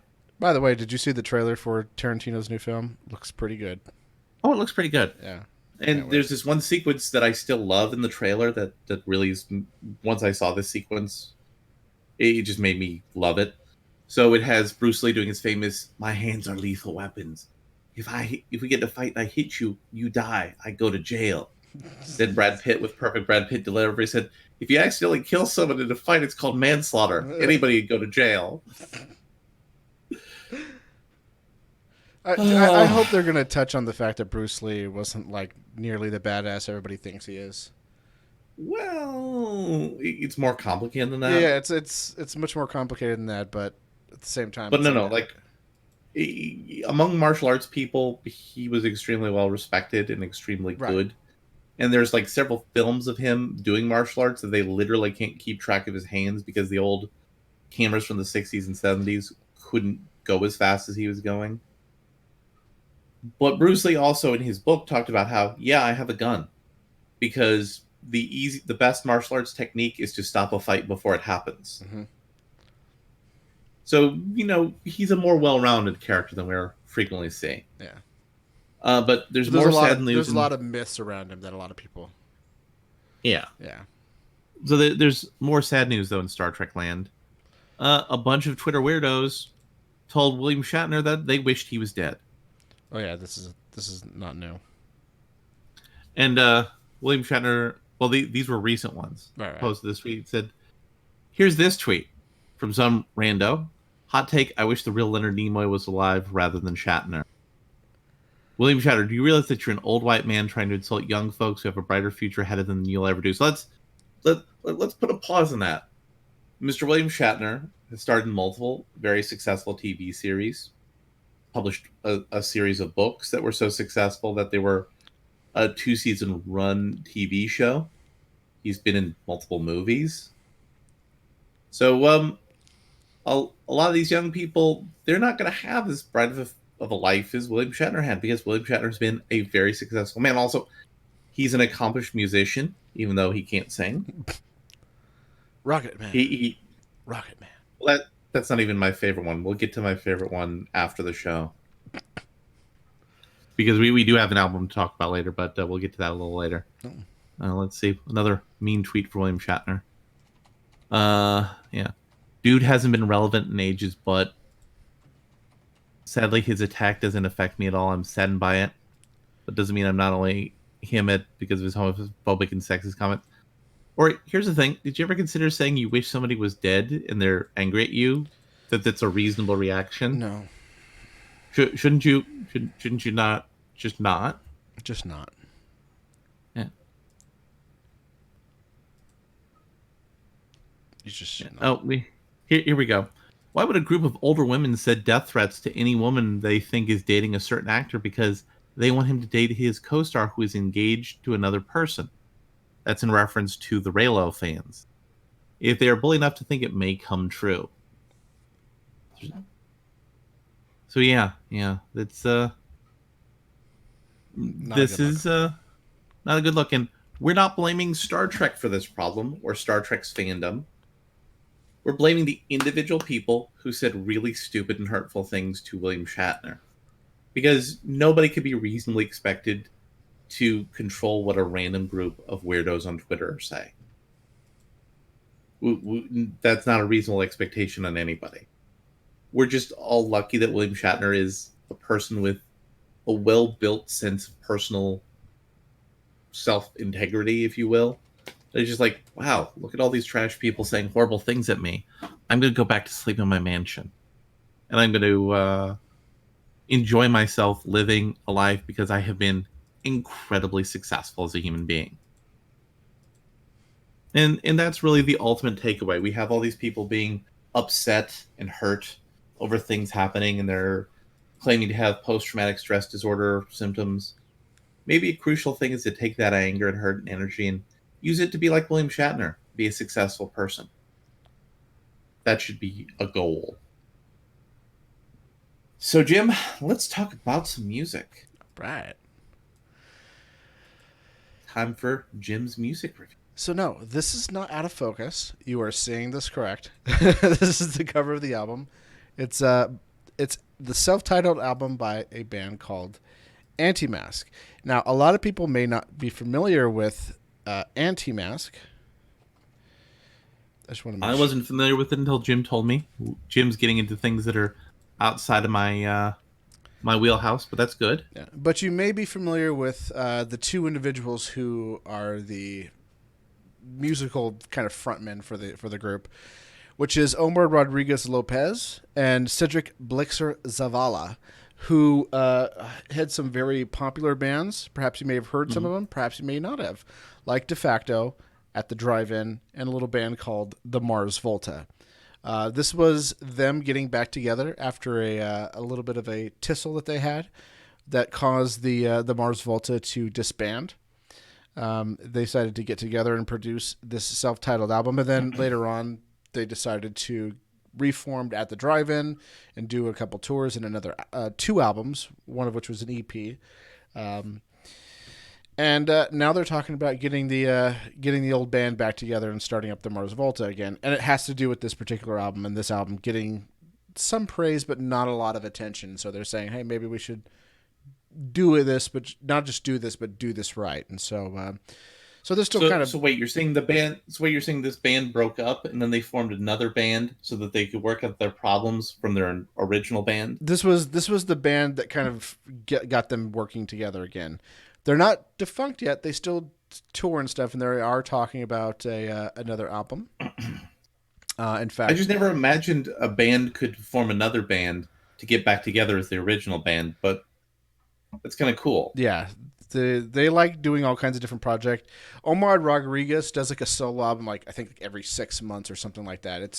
He's pretty prolific for sure. But there's some interesting members of this band. Perhaps you may have heard of them. So you have, of course, Cedric Blixer Zavala on the vocals, Omar Rodriguez Lopez as the guitarist. The drummer was for a while David Elick, who was like he's been in a few bands here and there, but for the most part, his major claim to fame is for a brief while he was the drummer for the Mars Volta, because I think Thomas Pridgeon had some other things he had to do during a tour. Mm-hmm. The bass player is, perhaps you may have heard of him. His name is Flea from a little band called Red Hot Chili Peppers, really obscure band. Nice. And the drummer for a while, because they went on tour for a while, was Travis Barker from a little band called the Aquabats and Blink-182. And now there's a new one who I'm completely unfamiliar with. So this is a pretty dope supergroup. Yeah, it's sort of a supergroup, but Flea didn't tour with them. They hired a. Was this back when Flea was having some narcotics problems? No. This was in 2014, so this was not too long ago, but quite a bit far enough that they've done other stuff since. So but also, Flea has a history of narcotics problems, so okay. that's yeah. Well, he does so many different projects and stuff. So for him to tour with the band was difficult. Yeah, it was just they was just the studio bass player. So this but album, that's a heck of a studio bass player. Yeah. So this album is kind of teeters on the line between being like At the Drive-In, kind of like post emo punk. But tries to rein in more of the punk influence, but it is a little bit polished in a lot of areas, and in other areas it's kind of rough. What's funny is one of the things I love about our show is somehow there's always synergy in different topics. Like I didn't think about we're going on a little diatribe about what being punk was all about, and then it comes around into this music. Mm-hmm. Nothing at all. I think this album is a little bit too polished to be one of my favorite kind of works from them, but it is a really, really solid album. It's definitely worth listening to, especially if you like punk rock. If you like At the Drive-In but want something a little bit different, this is a little bit more melodic than you would get from either one of their previous releases. But at the same time, it's still kind of rough around the edges where it needs to be, and polished where it's need to be too. There's a couple of tracks on here not particularly a big fan of, like. Was it like a Hanging in the Lurch? Not Hanging in the Lurch. The which one? Oh, I don't have the track listing on here. Great. The one about the witch, that one I think could have been done without. It's a very short album as well. It's only like 34 minutes. But yeah, so what did you think about Anti-Mask, self-titled album Anti-Mask? I thought it was like it had a vibe of like a late 70s rock, not like a disco, but like an actual late 70s rock album. Mm-hmm. That was like just starting to form into the 80s rock, like the hair metal, heavy metal kind of thing. Kind of like Black Sabbath was when it first started out, kind of like Led Zeppelin. So it's really enjoyable for that sort of aesthetic, Mm-hmm. It's still kind of punky though. It's a little bit but more still punk, kind of punky. Yeah. It was when they were trying to work out the punk and metal balances, like in that time in the 70s. So I really appreciate the music for that. Okay, awesome. So would you recommend it? I would recommend it. All right. I absolutely would recommend So it. It's so great. far, I've been pretty solid, huh? I haven't dropped anything on you didn't like yet. No, Awesome. you have a good sense of who we are, and Jim and I have never met in real life, but we have a good sense of timing together. We have a good sense of what each other likes. Although we have noticed, and we're going to be talking about that a little bit more. We've been running into spots where there's been a little bit of challenges to that, where we've found some differences, which is good when you have a review show, because it's boring when you both like the same thing. Unless you both like it and can go into detail about different reasons you like it, or if you both hate it and can go into different reasons, like, well, no, you're wrong. This is why this was terrible. So yeah, this was a good album, and now we're going to be talking to some comic reviews. And I know we don't have a lot of show viewers at the point, and I'm going to be getting into. I know we've talked about doing this, and I'm going to get into doing it more now because I'm trying to build up my social media presence because I'm going to try to publish a comic book. I got a script I'm working on. I pretty much nailed down the artist. I've been discussing with printers, so there's going to be a little bit more of an upswing of comic book stuff coming up, and hopefully I can use that passion and upswing and desire to build a pool of social media presence to help bump the show up while I'm going through that process. But we're going to talk about a little story called Spider-Man Life Story. Started in the 60s, went to the 70s and the 80s, and now we're dealing with the 90s. Now, in the 1990s, this Spider-Man's divorced but runs a large corporation. He's a major competitor with Tony Stark, and he and Tony Stark were fighting over business things. Stark was trying to muscle him out. He was trying to get Stark to get out of the weapons business, which really builds an interesting Peter Parker character, which is why it was kind of disappointing when the comic books nuked the whole Peter Parker's company thing that they did recently. So they had a big fight with him and Dr. Octopus, which was all a ruse for Dr. Octopus to catch Peter Parker and his surviving clone to try to reproduce the clone process. And they were redoing the 90s clone saga, but they did it in a good and interesting way that didn't make Peter Parker seem like a bad character or stupid. It wasn't insulting to the fans. They did end up killing Harry Osborn in the story, but it was a great moment where Peter and Norman Osborn, who actually aged like a normal person as opposed to the weird comic book aging, came around. They had a fight. They finally finished their anger with each other. And then Peter went out to Portland where Mary Jane was and tried to reconcile their marriage and get back into the life of his kids. It was a great story, and we've seen 40 years of Peter Parker's life. He's a man in his 50s now. He's very competent. He's intelligent. And he's kind of tired of being Spider-Man. So I think it's going to be in the 2000s, which is the next chapter. They're going to introduce Miles Morales, I think. Or maybe they're introducing Spider-Girl. I don't know. But I'm really looking for this. This is one of the best things. And when this gets thrown together into trade paperback, this is really something that you should buy as a comic book. So Major X number 5 is the 5th of the 6-issue series that Rob Liefeld was doing to incorporate stuff into the X-Men universe. The problem is, for me, now I know other people out there on the internet who are big Rob Liefeld fans and like this second or third act of his career, whichever you want to call it. I kind of got lost in this story. Basically, this is the really fatty, overdone Rob Liefeld stuff with all sorts of throwing pile after pile of exposition dump onto a story. So I just kind of started hazing out about, okay, what's all of this and what's this going on. I didn't enjoy that as much as Spider-Man Life Story, but Rob Liefeld, he's an okay writer. He's not a great writer. And Chip Zdarsky, who did Spider-Man Life Story, he's one of the better comic book writers in the business. But I'm going to get into one of my favorite comic book writers in the business, Brian Edward Hill, whose run of Batman and The Outsiders, which is where I became really aware of him online. We started talking and all that, and he's become like a good positive influence to me on the internet, because there are good people on the internet who are famous, who actually talk and are nice to people and don't get involved in weird corporate politics games. So he was talking about bringing a manga influence to do it. But the story of this comic book as it came around is, this is a 2-part pilot for TV show in a comic book form. And it's really good at what it does. It introduces the villain, introduces the villain's henchman. The villain's going to be coming in for the 3rd episode / comic book. The character everybody's trying to save is fallen into the villain's hands.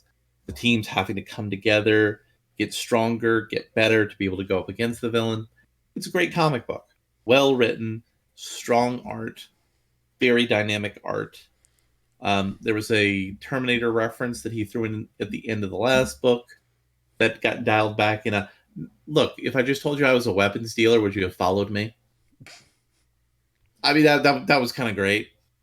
Unfortunately, I'm not sure that's the sort of joke you can really pull off successfully in a comic book that shows up a month later. That's more of a joke you can pull off in a TV show. Like, when you see the next episode when you're either binging it or the next week on TV. But excellent comic, well written. And if this is the final year of Brian Edward Hill's comic book writing, I'm sorry. No, we're on to Batman and the Outsiders. Okay. Major X was kind of a bore, and the only reason I'm not canceling the next issue is because it's a 6-issue miniseries, and I made it to 5. So I might as well just ride it all the way out to 6. So I watched a little movie on Netflix called I Am Mother.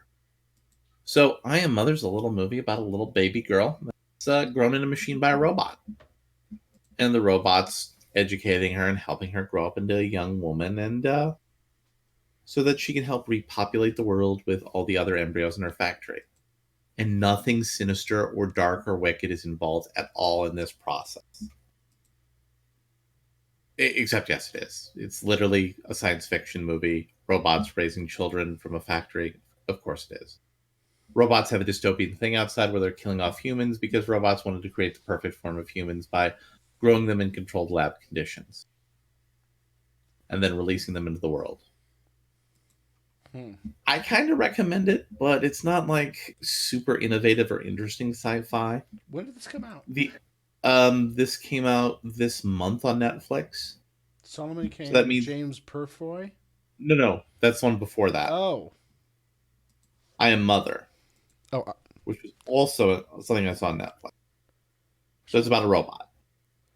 We're going to get to Solomon Kane here in a minute because there's a little... see that one. I'm sorry. It's okay. It's okay. We had a boomer moment today, so that we can have a boomer moment every now and then. Oh, so so the robot and the little girl, and the little girl ends up being the one who gets to raise the new generation of humanity. But she's become aware of what the robot did to raise her, and it's all about human utilitarianism and doing what's best and brings happiness to the greatest population of good. So I don't recommend you get this from the public library because there are other science fiction things that have done this better and more interestingly. The robot designs were kind of interesting. I did like that. The character who played the young girl, the actress, she was pretty good. Hopefully she's going to be in something better that can kind of highlight her talent. So I also watched the Solomon Kane movie. So, for those of you who don't know, Solomon Kane was a character made by the guy who made Conan, made Kull. Solomon Kane was an evil pirate who was hunted by the devil, and so in response became a Puritan demon hunter going out to fight evil in the world, and because it's evil. not because of any like complex backstory. Although he has one in this movie, but it's like, no, these are evil people hunted by the devil. I'm gonna go murder them because the devil. The movie was pretty good. Did a good job establishing who he was. And it did a good job establishing the character doing his stuff when he was in his active going out and hunting evil mode. It was that second act in between where the movie kind of dropped off in the middle. I would recommend watching this because Solomon Kane's an interesting character, has an interesting literary history and pedigree. More people should be into it. It's kind of like The Shadow. The Shadow was far more interesting than that movie with Alec Baldwin in it.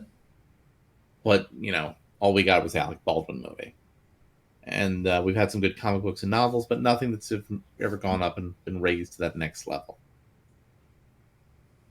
I also watched Bahubali: The Beginning, because when I watched that Indian movie, that was like a high budget Indian film, because I'm trying to find, is there an Indian movie that could be really a good distributed global movie? And this was a movie that did very well globally. It focused on a core Indian legend and basically filmed it as a superhero movie. It's about a baby, survives, a mythological thing, grows up into a young man, doesn't know about his secret origins, goes back to the place of his secret origins, fights the evil he didn't know to save the family he wasn't aware of, blah, blah, blah. Acting was all pretty good and solid. I was listening to it with subtitles. I just have come to the conclusion that they have very weird aesthetic choices about singing and dancing in Indian movies. Though I kind of like how they're cool with just having characters randomly singing and dancing. That's kind of entertaining, but I think in some places it goes too far. Like the main character was chasing a vision of the woman that he falls in love with by the end of the movie up the mountain. I thought that was fun to have him singing in that part. That I felt was good and made narrative sense, but in other parts of the movie, it really kind of was weird. And I think that's just a thing with Indian movies that you either get used to or you like it or you don't. So now we're going to get into the main event, Men in Black International, the soft reboot of the one of the few franchises that Sony has that's very popular, Men in Black. So we both have strong and different opinions. I saw the movie first, so I'm going to let you open with your perspective on Men in Black International. It's not very nuanced. Maybe you should lead with it. Because No. I honestly checked out.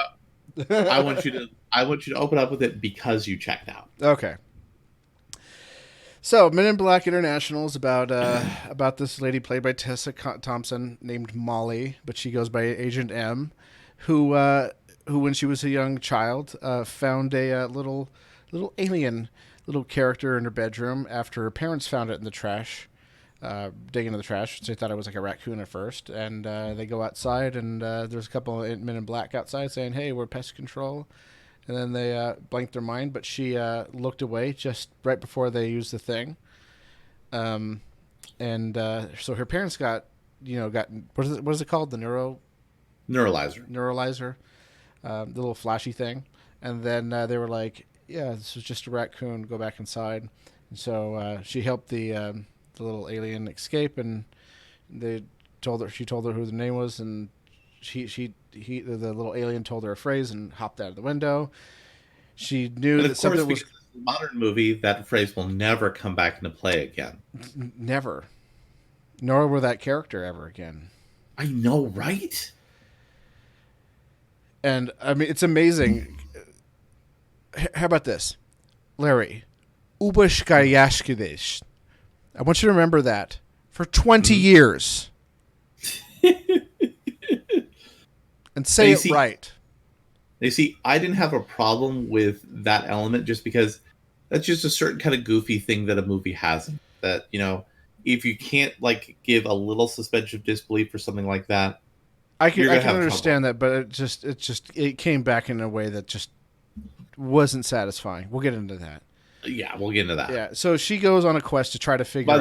By the way, I think we should kind of say spoilers, because the way you're going, there's no way I'm we're not going to spoil this. I'm not going to spoil it. I'm just going to basically kind of run a summation of it, and then once it starts getting into the territory where it's like, oh, here's where the story turns, that we're just going to abandon it. Because So she spends her whole life trying to going from kind of lead job and applying for all these government agencies, trying to figure out what those government agents were so she can work there because she wants to understand the world better.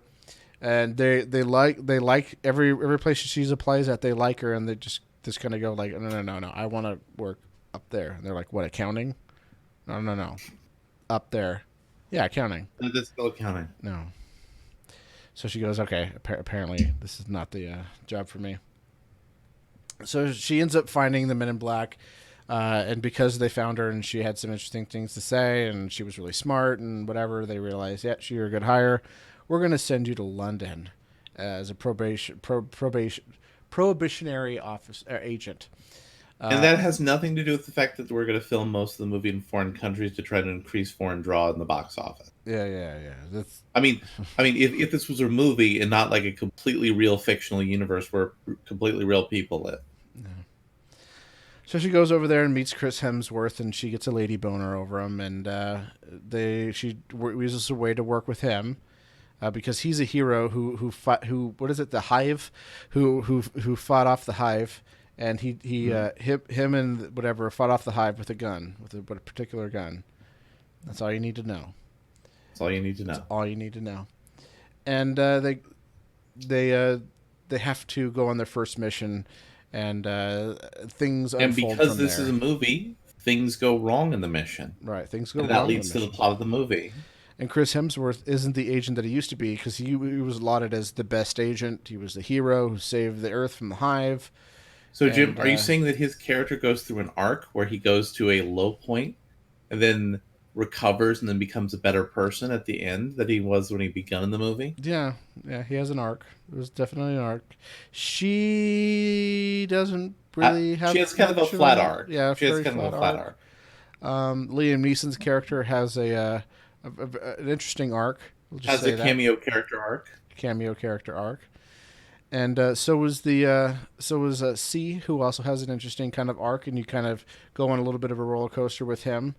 But I didn't really care because I thought this movie was dull, boring. It was. I'm not going to say it was a trudge, but I just kept looking at my clock, saying, "When is this going to be over? When is it going to get good?" And it never does. The humor always falls flat for me. There was even a joke that happened where. He says like we're gonna go here where something. I'm not gonna. There could be spoilers. So I'm not gonna say. He says like what it is, and then the problem with that place as a joke, and then it shows the place that they're gonna go to, and it says that at the bottom, like this is whatever's place, and then the joke, and as right before it popped into the screen, I was like, please don't. Oh no! Oh, they did it. So. I like hold on. Let me say. So I mean, like the special effects weren't bad. The choreographed action scenes weren't bad. They were just boring and predictable, and I kind of knew everything was going to happen, or not really everything was going to happen, but like the kind of where the story was going to go, because it's so formulaic, so. It just didn't interest me. Humor didn't hit me out. It interest me at all. The feminist message in there wasn't overbearing enough for me to be offended by. But they actually put the overbearing stuff in the trailers, but cut it out of the movie. Yeah. It was there, but it was more like a kind of like a punchline of a joke more than anything. And at the very end, it was just kind of like a soft little whatever. So it just was boring and uninteresting, and I just thought it was just a giant waste of time. I'm sorry. Unlike Jim, I liked this movie because I walked in this movie with certain expectations. This is a soft reboot. Mm-hmm. This is technically a sequel, but it's a sequel reboot. It's a C-boot. It's a soft C-boot. The events in the previous movies happened. They are placed in a place of honor in this movie. But the entire backstory of Men in Black has been retconned. But, when you have a magic device that alters people's memories, shit happens. Yeah. Shit happens. The big twisty twist we're going to talk about a little later was completely obvious to me. It wasn't obvious to me only because I checked out. It was obvious to me the second that Liam Neeson was cast for this movie. I knew that was going to be the angle the whole time. By the way, can we just say that who was the guy that did the voice for Unsolved Mysteries? Can we just say that was Liam Neeson's character in the movie? It even sounded like him. Well, yeah, but so the other reason I like this movie is Tessa and Chris Hemsworth. They have good chemistry together. The movie didn't really maximize that chemistry, but like every scene they did together, their interplay, it was fun. It was entertaining. I had an enjoyable time with it. While they're doing this same bit with Chris Hemsworth in movies for comedic flavoring, it's not really funny, but it's amusing. It's not at the point yet where it's like a trudge, a bore. Like I've seen it too many times. I've only seen it a couple. So it's like, oh, we're still doing this bit. Okay. Because Chris Hemsworth is a charming Robert Stack, actor. that's his name. That's Robert Stack, yeah. And they had both characters had a moment where they went through a process because this is all about trauma. This is all about traumatic experiences and how people deal with them. And this movie, while talking about trauma, which has become the popular thing, everything's about post-traumatic stress disorder. Everybody thinks about traumatic mental and emotional things. Because in part, Hollywood is still traumatized by 9/11, the George Bush administration. They're traumatized by the fact people didn't like Obama, and they're really traumatized by Trump. So this is a movie about how people deal with trauma, because the people who are making this movie are very fixated on trauma. Once you get an understanding of that, then it's interesting, because this isn't like overbearing or preachy about it like a lot of these movies are. It's like these guys are having problems. You understand what the problems are coming from. And the movie's just like saying, yeah, they're sorting stuff out. They're getting themselves together. And at the end of the movie, both characters have gone through a journey and they've gotten their shit together. But it really didn't ride the line is not the right word. It really didn't do anything interesting at all with any of those devices. It didn't make me offended by it. It didn't try to make me sympathize with it. It was just Jim. There. It's a soft sequel reboot. Why do you think anything's going to be interesting in it? They're supposed to make me excited for next product. They blew up space aliens, Jim. What more do you want? They didn't do it in an interesting or entertaining way at all for me. So in other words, you're saying that you want things to be built up in a series of set pieces like they did with the first 3 Men in Black movie. Maybe. Or at least it does kind of follow the Marvel formula just a little bit, but it doesn't do it well. This is true because Sony's not as good at things. Yeah, it almost reminded me, not nearly as bad, but it almost reminded me of Venom. A lot. Yeah, kinda. I could see that, but I actually like this movie more. You had a formula, but you're not following it right. So it's like when your sister figures out how recipes work and then tries to make cookies, and then like, oh, great, they taste like Crisco. Next time, delicious Crisco. Next time, get their measurements right. So let's segue into spoilers now, because I think we need to segue into some spoilers to talk a little bit about some of the things in this movie. Yeah. So, the first spoilery thing I want to talk about is they've retconned the role of aliens on Earth, and now apparently aliens have been coming to Earth since the 19th century. Aliens have been coming to Earth since the 19th century, and the Europeans have been letting aliens immigrate. And that was just like a little dropped line in the movie. I was kind of like a little bit annoyed about that, and I said, okay, but this is a soft sequel reboot. So they're doing that to build up the mythology of the world a little bit more. Yeah, but it seemed unnecessary. Well, no, this is for future movies.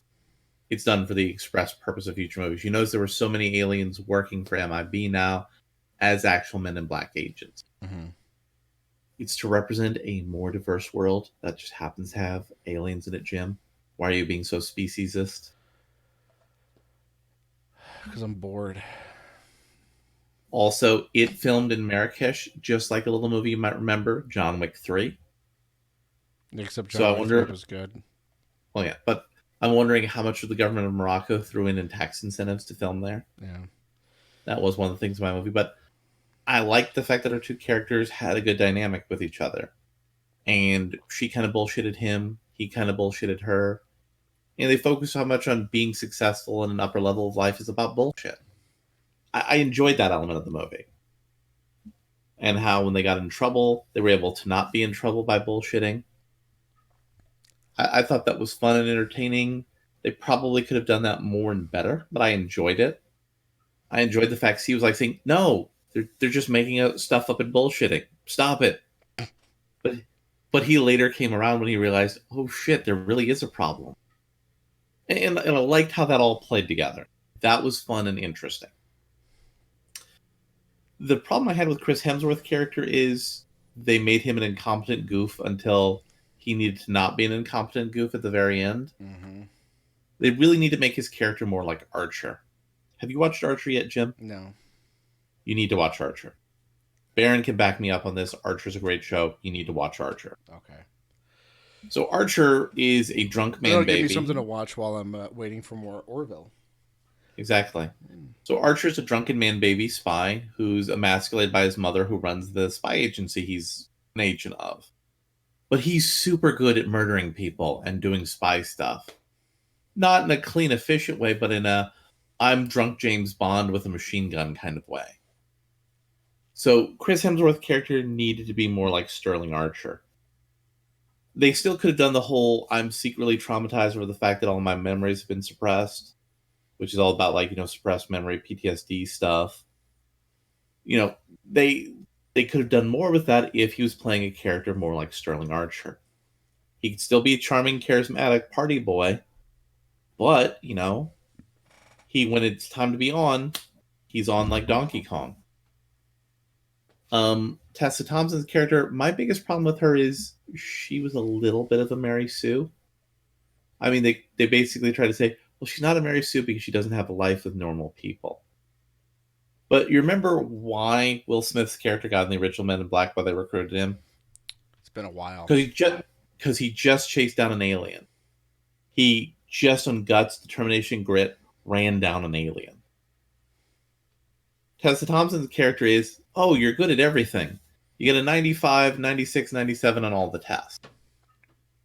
I think it would have been much more interesting if they did something different with her character, where she kind of had a chip. To be fair to a boring movie, she was spending her entire life trying to be that, so she was putting all of her effort into that. Yeah, but that's not really good to watch in a movie. That doesn't really give an actress something to work with. True. It's like, oh, I'm good at everything, so we don't have to actually focus on having a good tight plot. Yeah. And we can't bear down to playing off of her and Chris Hemsworth's chemistry together. Or at least give us a little montage of her getting better. Because they showed the only time they ever showed how well she was at her stuff, they just was like, oh, here's a computer screen. Look, Yeah, she did good. that was Just give that us was a little montage where she fucks up. 5 minutes. 5 little music montage. You can play the little Team America song. Go to get a montage. I mean, it's like the whole thing from Endgame where Ant-Man had to go through the time machine and they were having all the stuff screw up. Yeah. Well, a little thing like that. A little thing like that would have helped her character out a great deal. Also, they had Chris Hemsworth's character hooked up with a gangster. I'm the cop, I went undercover, but I fell in love with you. They could have done something more interesting with that. I understand Morocco was probably caking them in money on the back end. Mm-hmm. But they should have just skipped that and went straight to the gangster. He went to this gangster to try to protect her and him because he didn't know who to trust, but he could trust her. But she's actually a wily criminal. So they really could have cut almost that entire Marrakesh sequence out. I mean, they had to get the Pawnee character, but they could have got him anywhere else. So just because the government of Morocco threw you money to make your movie, you didn't need to do that. I'm not. Well, I may be spoiled by Endgame, but I wasn't expecting Endgame. I wasn't expecting Infinity War out of this, Baron. Yeah. It really wasn't. And I was expecting for just a big dumb summer action film. There should have been more blowing up aliens, fighting Yeah. aliens. There should have been more of that. I'll certainly agree with that, but it was fine. It's easily the second best movie in the sequence. It sets up a reasonable foundation to build more movies off of. It should have been more like The Kingsman. That would have made it, I think, a much stronger movie. You saw Kingsman, right, Jim? Hmm? You saw Kingsman, right? No. That's in my docket. Yeah. Yeah. So it should have been a movie more like Kingsman. I think that would have made a much stronger, much more acceptable movie to people. I can't believe Emma Thompson did such like a barely pass through cameo. You know, Liam Neeson did a little bit more. I mean, they should have done something interesting with her. Like she should have alluded a little bit more to suspicions she had about London.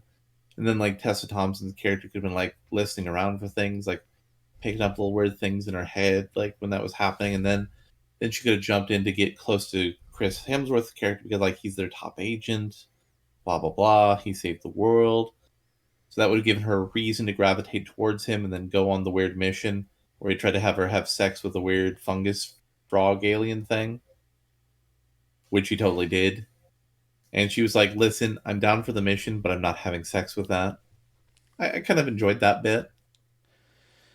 Yeah, I think it should have been a big dumb action movie. I probably would have enjoyed it more, and I probably would have enjoyed it more if they would have used Tessa Thompson as just like they did for Will Smith, where he was like, "I don't know what these gadgets are. Let me press the stupid button and have something blow up in my face. Oh, now I know."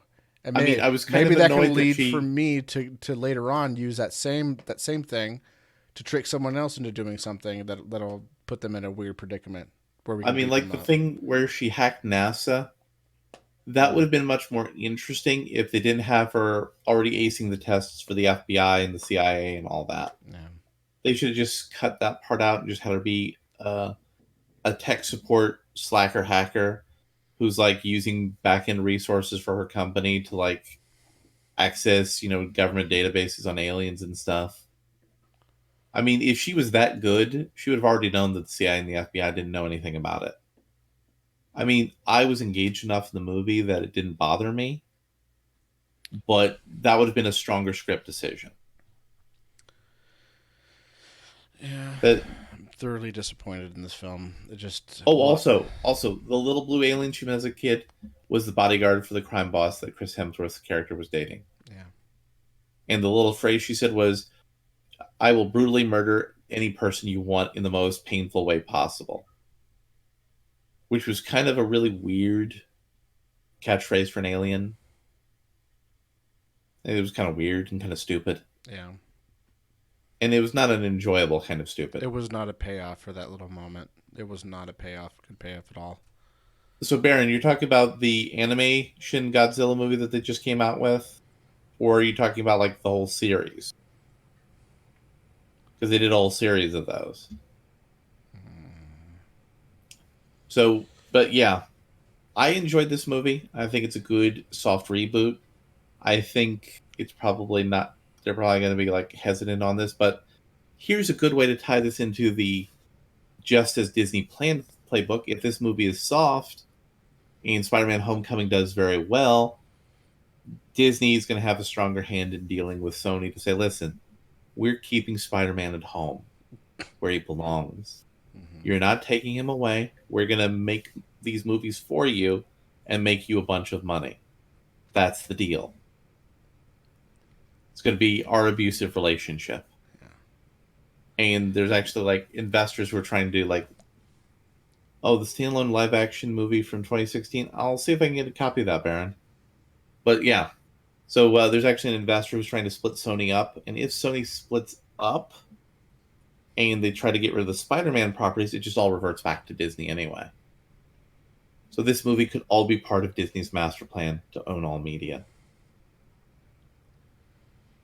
But I enjoyed this movie. Jim didn't. And let's see. I'm not going to say it was bad. I'm just going to say it was really boring, lackluster. They could have done a lot of things better. And not just like, oh, they could have done things better to make it a great movie. They could have done things to make it an enjoyable film, and they just didn't take it. Yeah. So, on the docket for me for movies, this Sunday, I am planning to either watch Late Night or Draft. Yeah, I'm probably going to see a bunch of movies this weekend. I don't have anything planned this weekend, so I might as well just watch trash. Endless garbage. And for next weekend's slot, I already have a ticket to ride for Anna, which is a cool movie about a hot Russian assassin.